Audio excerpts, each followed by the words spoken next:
entire group of people. And that distinction already exists in our legal framework. We have to also remain and understand that, when atrocity happens, especially amongst, extremists, and they so happen to call themselves Muslims, right? The entire community of Muslims are blamed, and they are also attacked and demonized. That never happens with any other faith group ever. And that's the issue that it's here. So it's just about protecting people, and criminals can I say though, Fahima? Individually. Go on. Can I say that you say that doesn't happen with any other faith group or organisation, but I mean you don't get Christian, very rarely. Maybe Anders Breivik, that's his name in Norway. You don't get Christian terror attacks. I mean, I could sit here now and list off the top of my head. I was in one of the terror attacks. I was at London Bridge 2017. I was with a young girl who had her throat cut by those 3 Islamist dogs who went around killing people. I could sit here and list off a litany of Islamist terror attacks. That doesn't happen with, say, Christianity or the Mormons. UK, France, China, Russia. Headlined. And to be honest, not in the same volume, it doesn't. But that's the thing, it's never ever highlighted. You get grooming gangs, you get extremism. That's the issue. There are extremists that don't actually belong in any faith, but they attach themselves as, weaponizing, whether it's, people from the far right or Christianity, or whether it is so-called Muslims who call that. No religion, no faith or moral person will actually say that this is acceptable. Nobody accepts that within the religion of Islam when they come to extremism. So what's the issue there with Islam and extremism? Well, I think it's also a responsibility. As a moderate Muslim, Fahima, what is the issue that Islam has got with extremism? We do not accept extremism. We do not have anything in sort of so-called... I know you don't accept it, but why is there such a propensity for extremism? MI5, the majority of the MI5 watch list is Islamist extremists, something like 40,000 on the watch list. But you don't have 40,000 Christians on the MI5 watch list for extremism. I'm not saying... I agree with you. Not all Muslims are extreme. The majority aren't. You're a very nice lady. I appreciate and respect your faith. You're not an extremist. But Islam, you have to admit, and I'm trying to understand why, it's not a gotcha, I'm genuinely curious, why does Islam have such a problem with a cohort of nutty extremists? What is going on there? Well, I think these debates are basically also calling upon commentators and media itself to also report fairly. I think that at the end of the day, the evidence that spikes in anti-Muslim hate have coincided with major flashpoints and misinformation. Can you answer my question, Fahima? Disorder. I mean, when that happens, like I said, I really do feel that there is no such thing as Muslims that are actually extremists if they are following their faith. If it happens, they are actually put there, as you can see in the past when it came to Afghanistan, when it comes to Osama bin Laden and places like that, they have been prompted by, CIA and even ISIS at the end of the day. They have absolutely no place in Islam, and they are not even promoted or even given arms or even trained by Muslims. It's always been a false flag. So but they are Fahima. Maybe they're an extreme sect of your religion, but they are Muslims. They go around screaming Allahu Akbar before blowing themselves up. They talk about the Quran. They talk about the kafir. I mean, whether you agree with them or not, something is going on in Islam. And again, this isn't a gotcha. I'm not attacking you. I'm just genuinely curious. Something's going awry in somewhere, maybe some mosque somewhere full of extremists. The teaching somewhere which is being misconstrued and misinterpreted. Is it the Quran where people are reading things differently? I don't know. I'm asking you as a Muslim. There are so many different interpretations, and I myself do not agree with majority, and majority do not represent me, nor do I represent them. And I think when it comes to these places where you find that, they will also come from very deprived areas, whether it comes from even extreme war. Remember, they have been in war for decades. So these people are radicalized through, international policies, and unfortunately, sometimes they misrepresent and understand. I never said that. I said that there is implications for it. And at the end of the day, people misunderstand. And if you are sort of bombarded in your house for years and decades, and you are always, then sometimes people react in a particular way, which is still not correct. But that's the only option that I feel that maybe these people have. But there's nowhere that we actually promote this, or even, actually, feel that this is part of faith. There is absolutely none. And the fact that they openly, outwardly say these things, calling to, God in Arabic, or saying that, they have a Quran or have some sort of thing. I just think, again, it is so obviously planned. It is not necessarily the way in which a true Muslim actually believes and lives. It's just there to cause more chaos and havoc. And a lot of commentators and reporters and media only focuses on that and makes it even worse for everyday Muslims who are law-abiding citizens and do not believe in this. And we have a huge array of sects that do not conform to this at all.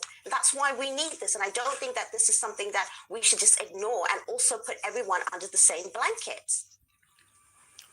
Okay, I mean, Islamophobia means an unrational fear of Islam, but I mean, as I said, I could sit here, I'm not going to be pedantic, but I can sit here and list off loads of Islamist, extremist terror attacks. Again, I say I was at one. So I don't think it's irrational but we need to separate the extreme sects of your faith. Everyday people. We need to, separate that.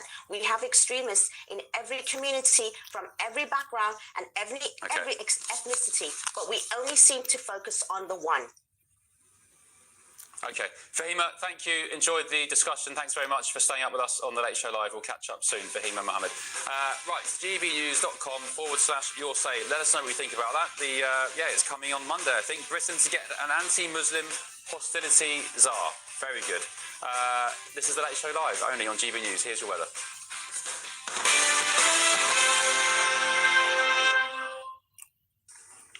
Sorry, no weather, my mistake. I can tell you what the weather's going to be like in DC this weekend. British summer, 25 degrees, I think. Hey, Matt, 25 degrees? Well, you use Fahrenheit, don't you? Right, Fahrenheit. I don't know what it is in Fahrenheit. It's going to be hot anyway. It's going to be hot.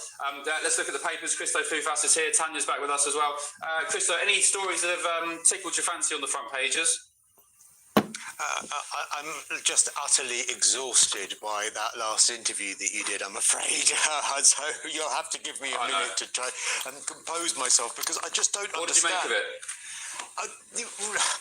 It's a really fair question to ask. Why is there the volume of extremists that seem to be within the Islamic faith? Of course, and you were at pains to point out, as am I, that it would be nonsensical and ridiculous to suggest that it's every single person that is Muslim. But of course, there is something happening within the Islamic faith which is creating a climate where people feel that they are attracted, or people are in fact attracted to extremism. And that is why the majority of terror attacks that we have seen in this country for many years have been due to Islamic extremism. And I would argue that, respect to her for coming on, and I respect her faith, but I'm afraid that she is part of the problem, because, I can't speak about this in a faith point of view, but, I am a gay man.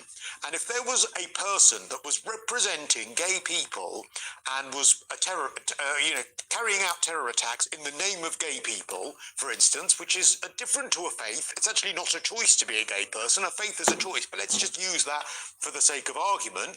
I would be doing everything I could to say, I acknowledge that that's happening. There is perhaps something happening within the gay community, and we need to fight it. I think that what she is doing it's a denial that this is happening. She was at great pains to point out it was the media, it was perhaps things happening in the West, it was X, Y, and Z, rather than saying, yes, there is a problem. It's not all Muslims, but we need to solve that problem, and we need, as the moderate Islamic community needs to actually be more vocal at fighting something that is nothing to do with our beliefs, but is happening within our community. So I found it incredibly frustrating to listen to, as you can probably tell. Yeah, and it was a genuine question from me. As I said to Fahima, I wasn't trying to catch her out or have a go at her. I am just genuinely interested. And she was saying, Matt Terrell here, Tanya as well, I was saying, Fahima was saying, it's because maybe they come from working class backgrounds. Well, Bin Laden came from, I think, a billionaire Saudi family, did he not? Yes, this is true. Matt, what's your say?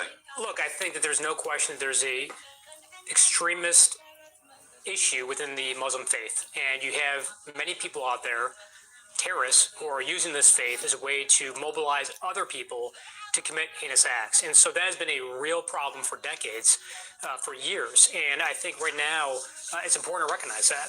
And, part of what we're seeing right now in the Middle East and the conflicts we've seen there, particularly among Iran, who's been the largest state sponsor of terrorism, is using this faith to mobilize other people to commit heinous acts. It doesn't mean that everyone who believes in this faith or follows this faith is an evil or bad person, but there is no question that there's an extremist problem in this faith. And I'll just say this, there are violence being committed against people who are Jewish, people who are Christians. Let's talk about that as well if we're going to have discussions about czars being appointed in the UK. Tanya, sorry to squeeze you, you've got 30 seconds, but Fahima was saying that, well, Western foreign policy creates this kind of environment, this resentment and extremists. Is that a fair point? Well, that's something that the Trump administration has been kind of honing in on lately, is that in their messaging, they're saying that Iranians are chanting death to America, death to Israel. And so that is something that has kind of been incorporated in the messaging to show the hatred. And so there's fears that a new generation now is being groomed to wish death to America and death to Israel with this new war that's playing out. Yeah, you're right. It's a never-ending cycle, isn't it? And you can't bomb an ideology. Exactly, and you can't eradicate it either. Yeah. Not unless you get some sort of brainwashing pills or something. Right, more coming up on the Late Show Live in the next hour, including this. The achievable objectives of Operation Epic Fury we expect to last about 4 to 6 weeks, and we are well on our way to achieving those objectives.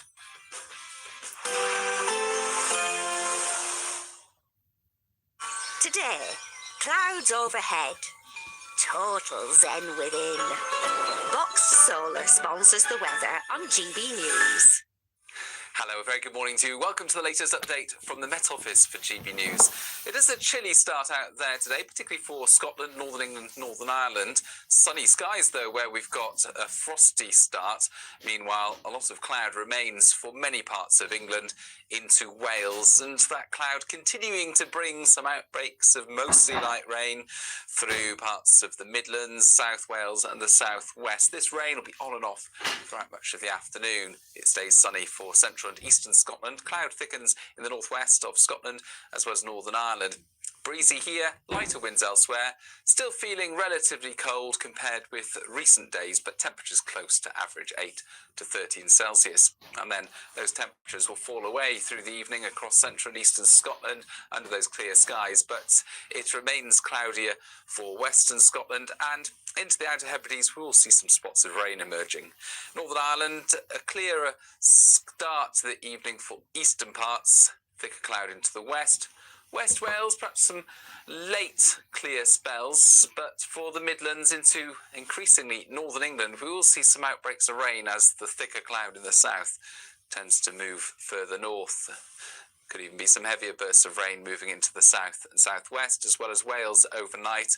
We keep the cloudy skies. The cloud lowers across many central and southern areas, leading to some mist and murk first thing Sunday. The clearest skies remain across central and eastern Scotland. That's where it will be a frosty start. Otherwise, generally mild to begin things on Sunday. A lot more cloud, I think, across the United Kingdom. Still cloudy for England and Wales, but increasingly cloudy as well for Scotland, especially Western Scotland, Northern Ireland, where we'll see outbreaks of rain move in during the day. Temperatures a little bit higher compared with Saturday. We're talking about mid-teens in the south, low teens further north. Today, clouds overhead, total zen within. Box Solar sponsors the weather on GB News. Britain deserves a newsroom that puts the facts and your voice first. Well, and that's what you get on GB News. Lively debates, lively conversation. And we're not afraid to hold power to account. And each other. So join me, Andrew Pierce. And me, Miriam Cates, for Britain's Newsroom, weekdays from 9:30 on GB News. bold. They are under no illusion. Ray, Are you a human trafficker? boundless. I've had enough of the nonsense, and I'm not afraid to say it. Don't get us on a BBC. Every weeknight, I tear through the headlines. The smell of gasoline. Should we be worried about it? From Westminster madness to cultural war chaos. What I'm going to do now, they are throwing things out the houses. Get ready, Britain. Here we go. Patrick Christie's tonight, weeknights from 9 p.m. only on GB News, Britain's news channel. From the school run to the home run, watch a new show for all of Britain. He can say whatever he wants. A straight talking show where all voices are heard. And, you know, when are we going to stop talking about smashing the gangs and actually do it? With the stories that matter from every part of our country. There's a bit of a crash landing there for your Chancellor. Bold, fearless and standing up for you. That's me, Martin Dawdney, 3 p.m. till 6 p.m. weekdays here only on GB News. The People's Channel, Britain's news channel. Mornings don't have to be tiresome, especially if you have the right company. Wake up to news as it happens, opinion and debate, and of course, a little bit of entertainment too. Because when the kettle's on, we're on. That's Breakfast on GB News, a show worth waking up for. Every morning from 6 a.m. Only on the People's Channel, Britain's news channel. We'll spread the news, you spread the word. Westminster's full of talk, but out here, it's the real world. Am I allowed to talk? No, that's it. This is where it matters. Real people and real lives. That's what politics is all about. In fact, this Trump made a good start. No. Straight answers, no spin, and just a couple of pints. How many fingers have I got up? About 10. So join me for Lee Anderson's Real World every Friday at 7 p.m. only on GB News. The People's Channel, Britain's news channel. Westminster, the ultimate clique. And you're fighting like rats in a sack. But here on the Camilla Tominey Show, we ask the questions the establishment media is too scared to ask. OK, let me ask you a straight question, because I know you're a straight-talking politician. Whether it's net zero, illegal immigration or law and order, nothing is off limits. You had the power then. Yeah, as I And say, now you've lost it. That's the Camilla Tominey Show, a politics show that's fearless. But no, let me finish my question if you don't mind, because it is my show. Sundays at 9:30, only on GB News, the People's Channel, Britain's news channel.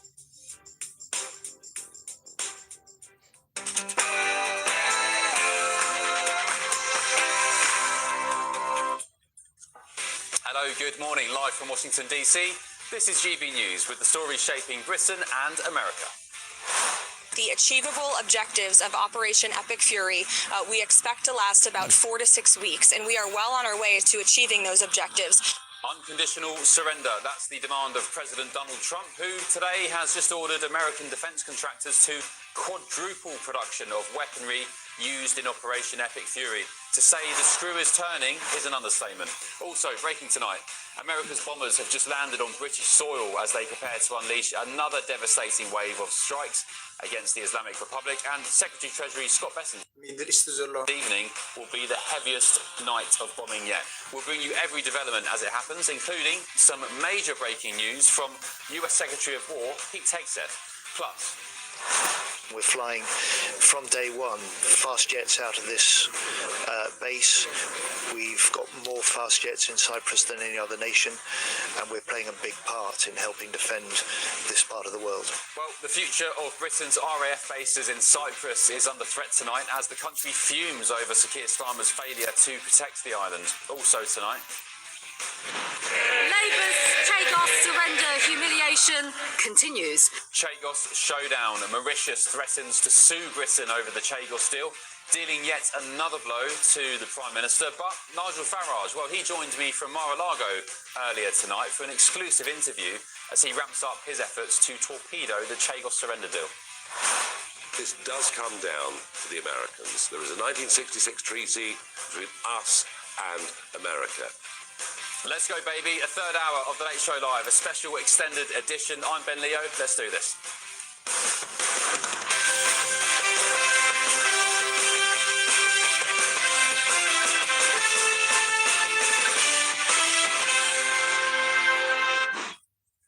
Hello, good morning. Hope you're well. Welcome to the Late Show Live, the special extended edition. It's the third hour. Joining me in Washington, D.C. is my panel, and it's a stellar lineup tonight. White House and Pentagon reporter for the Navy Times, Tanya Nouri, and the former Chief of Staff to Marco Rubio, Matt Terrell, and in London, journalist and broadcaster. He's still with us. He's been sinking the coffees, Christo Fufas. Thank you, Christo. We'll catch up with you in a second. Right, let's begin with some major breaking news this evening, and this is fresh, hot out the kitchen. US Secretary of War Pete Hegseth has tonight declared that President Trump is, quote, well aware of who's talking to who, amid reports that Russia is providing intelligence to Iran on US movements in the region. So earlier today, it was reported that Russia is providing intelligence to Iran regarding America's positions in the Middle East. Well, this is what Hegseth said in response, speaking to CBS's 60 Minutes just a few minutes ago. Russia is providing intelligence to Iran on US positions and movements. The average American might hear that and think that's a big and dangerous deal. Is it? Well, we're tracking everything. Our commanders are aware of everything. We have the best intelligence in the world. We're aware of who's talking to who, why they're talking to them, how accurate that information might be, how we factor that into our battle plans, our CENTCOM commander. So we know what's going on, and the president has an incredible knack at knowing how to mitigate those risks. And so the American people can rest assured their commander-in-chief is well aware of who's talking to who, and anything that shouldn't be happening, whether it's in public or back-channeled, is being confronted and confronted strongly. So there we go. That was Pete Hegseth on 60 Minutes just a few moments ago, responding to the reports that Russia is aware and providing intelligence to Iran of American movements in the Middle East. Tanya, concerned that Russia is sort of indirectly getting involved in this conflict? Yes, there should be a lot of concern about this, that one of America's adversaries are now getting involved in this war, and especially because they're sharing what is being reported is that they're sharing American troop locations and movements, and so now they're putting the lives of Americans in danger. So it'll be interesting to see how the president kind of handles the situation, since he's been so involved with the war, Russia's war on Ukraine. How should he respond? I will leave that to the president. That's the $64 million question. How would you respond? If you were the president tonight, Matt, in the White House, you're sitting down to watch GB News and the Late Show Live, and you As we know he is. Yeah, of course he is. He's a big fan. And you hear these reports that Russia is now providing intelligence. How is he meant to respond? Well, look, we've been here before. I mean, Russia, the reports that Russia was providing intelligence and aiding the Taliban years ago. So, look, I think President Trump is doing what he thinks is right when it comes to Russia. I think as relates to this, the truth is the United States is winning this war. I mean, if they are providing intelligence, Russia providing intelligence to Iran, it's not helping. It's not working. The truth is the United States is dominating in the air. We're dominating at sea. We have literally sank Iran's navy. Over 30 Iranian naval ships are now at the bottom of the ocean. You know, the truth is drone attacks by Iran are down by over 80%. You know, you are seeing other attacks down by large margins from Iran. The United States is winning this war. So whether they're providing intelligence or not, the reality is it's not working. If they are, the United States is going to be victorious in this. And frankly, many would argue they already have been with what's going on in Iran right now. Also, Tanya, it's surprising. Well, it's not surprising because the job needs to be done, and we hear the reasons why President Trump launched the war. You know, close to getting a nuclear weapon. Whether you believe it or not, I don't know. But you know, Iran, the IRGC poses a massive threat to the West. So you've got this problem, but also Russia-Ukraine is still going on. We seem to maybe not talk about it so much in light of this. The president has lots on his plate, doesn't he? Yes, he does. And the special envoy, Steve Witkoff, he said that he's still in negotiations as we speak with Russia and Ukraine. So that's something that's still kind of in conversation with the Trump administration and not. They haven't fully left that behind just yet. I just wonder if will negotiations in Russia and Ukraine be affected by anything going on in Iran? It's interesting how fast the United States acted on Iran and how quick they were to decide that the negotiations were stalling and not going anywhere, but they seem hopeful that Russia and Ukraine, that those negotiations are a bit more positive since they haven't fully leveled on that just yet. I was seeing lots of that kind of commentary saying, Matt, the US got involved in Iran very, very quickly when they thought negotiations weren't working. Some people were saying, shame you couldn't do the same with Russia. But I mean, it's a whole different prospect, isn't it, Russia? Totally different conflicts. And look, the truth is, President Trump did spend quite a bit of time trying to get Iran to the negotiating table. They refused to negotiate in good faith. They found out what the Trump doctrine is all about, and that is mess around and find out. That's something that Nicolas Maduro found out real quick as well. President Trump is resetting the world stage right now. I think you're going to see him do that, frankly, with Cuba. He's already done it with Venezuela.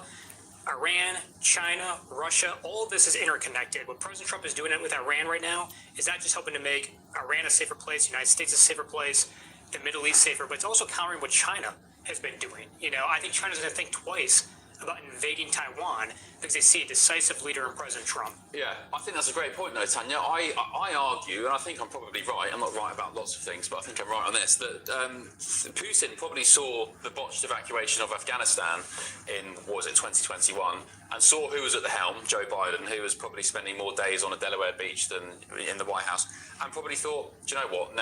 Now's the time to go into Ukraine because America looks weak. Do you think there's any weight in my argument there? No. No. Okay. All right. That's that then. Why not? You think I'm right? I think you're absolutely right. Look, people, our adversaries, look at who the U.S. president is and how they act. And I think many of our enemies around the world looked at President Biden and saw weakness. Remember, when did this Ukraine-Russia war take place? Under President Biden. The only time that Ukraine did not invade Russia really was under President Trump. I mean, you can go back to President Obama, President Biden.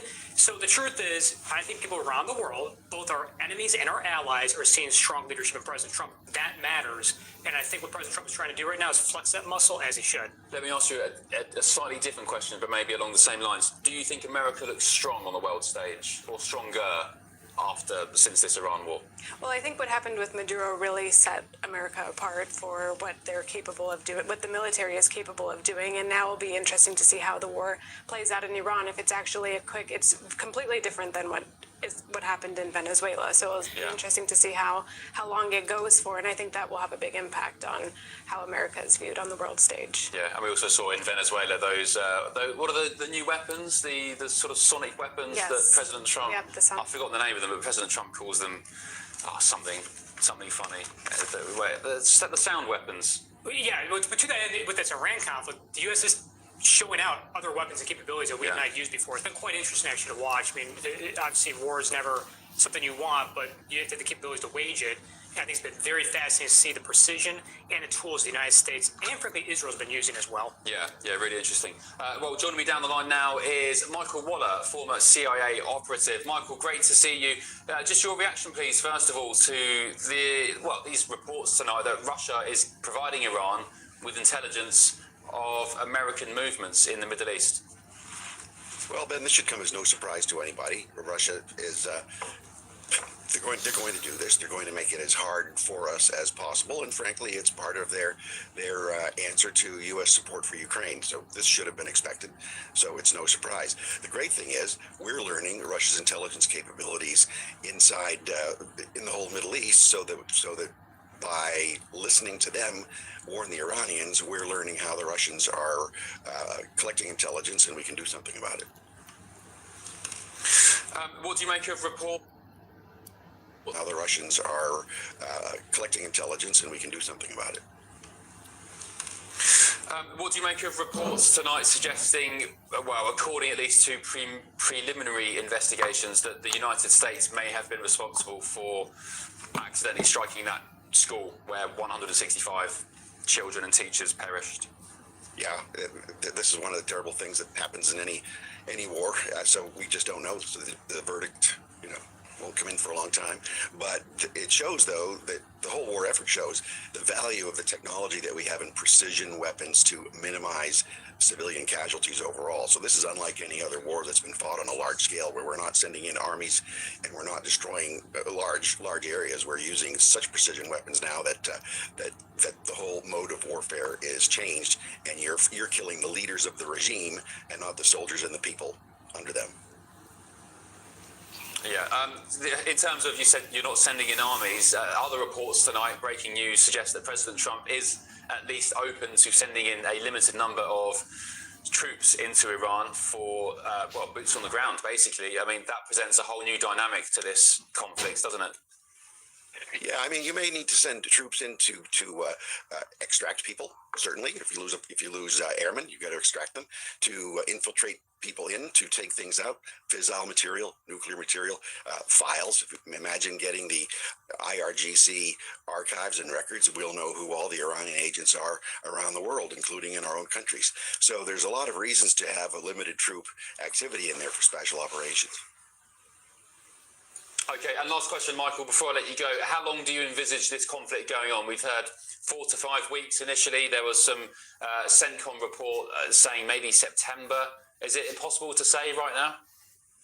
It's impossible to say, because I think if the IRGC goes back on a sort of a doomsday strategy to run terrorist operations around the world, or if they have a dead hand type, you saw the fatwa that was issued the other day for any Muslim around the world to kill Americans and hit American targets. The terror aspect of it could go on for quite a while, but the regime doesn't have much time left. Yeah.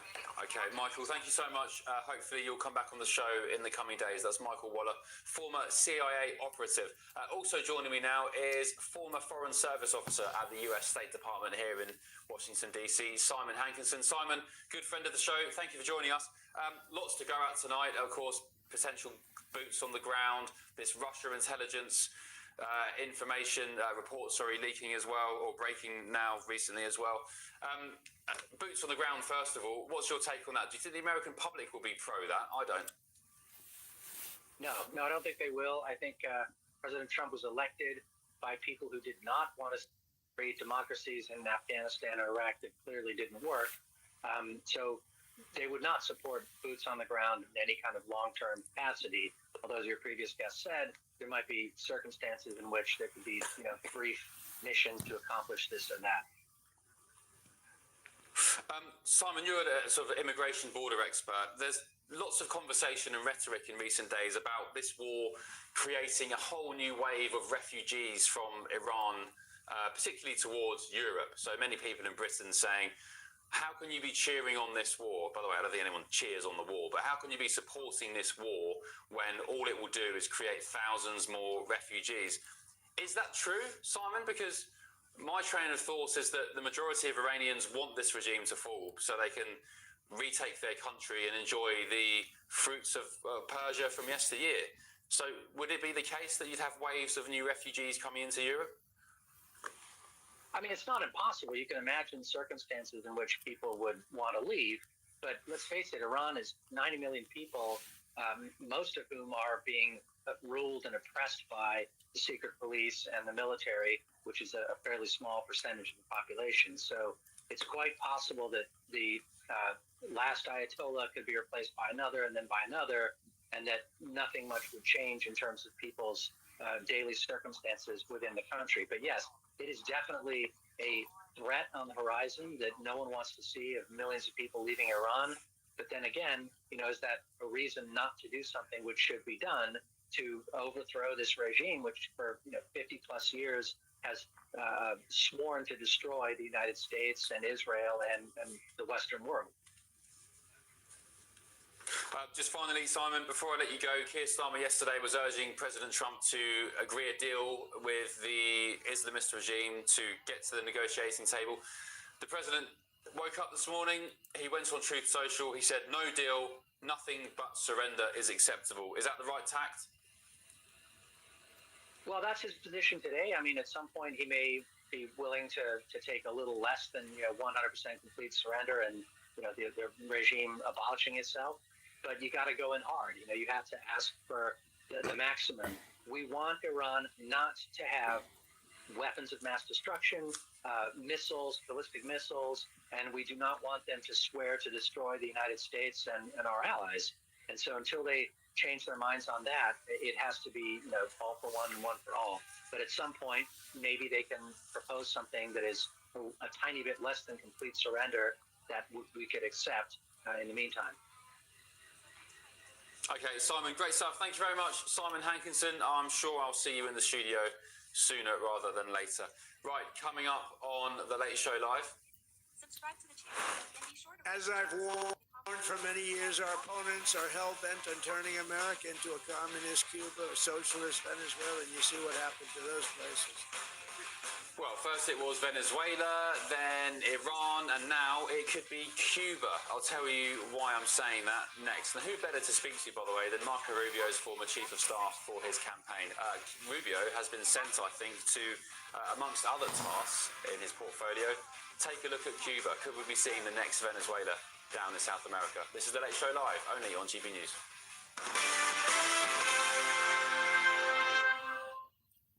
But what's happening with Cuba is amazing, and we think that we want to finish this one first, but that will be just a question of time before you and a lot of unbelievable people are going to be going back to Cuba. Hopefully not to stay. We want you back, and we don't want to lose you. We don't want to make it so nice that they stay. But some people probably do want to stay. They love Cuba so much. I hear it all the time. So that was President Trump yesterday at the White House in a ceremony for the Major League Soccer champions Inter Miami, captained by Leo Messi. It was an extraordinary event, actually. So the Inter Miami team were there, including Messi, Suarez, and so on, to get a pat on the back for winning the soccer league here.